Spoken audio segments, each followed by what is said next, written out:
Pemirsa, menurut kami Kepala Balai Rehabilitasi BNN Badoka Makassar, Dr. Iman Firmansyah, meluruskan stigma masyarakat tentang Balai Rehabilitasi BNN yang penuh dengan kekerasan, penjarahan, serta biaya saat rehabilitasi. Menurutnya, Balai Rehabilitasi BNN merupakan tempat proses penyembuhan masyarakat pecandu narkotika yang tidak melakukan pemungutan biaya sepersen pun.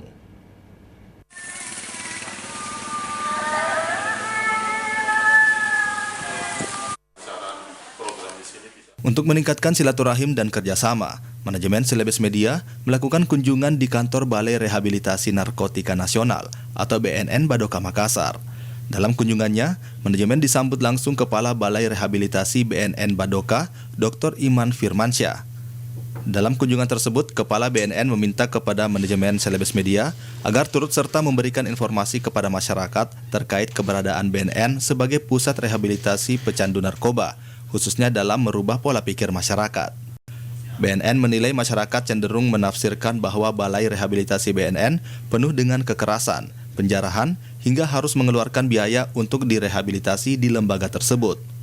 Kepala Balai Rehabilitasi BNN Badoka Makassar, Dr. Iman Firmansyah, mengatakan jika stigma masyarakat tersebut adalah hal yang salah dan patut diluruskan.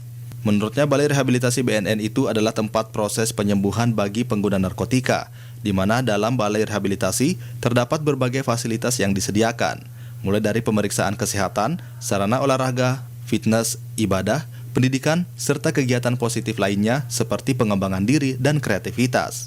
Di kegiatan-kegiatan yang ada di rehabilitasi itu semua terintegrasi, baik dari masalah medisnya, itu adalah kita kondisi kesehatannya, kondisi penyakitnya, itu semua ditangani oleh kami, dan itu semua adalah termasuk free untuk yang berhubungan dengan narkoba. Jadi penyakit-penyakit yang berhubungan dengan narkoba itu kita Dr. Iman mengharapkan kepada masyarakat agar lebih mengenal lagi Balai Rehabilitasi BNN sebelum mengeluarkan stigma yang tidak sesuai dengan visi misi BNN. Fidar, Celebes TV.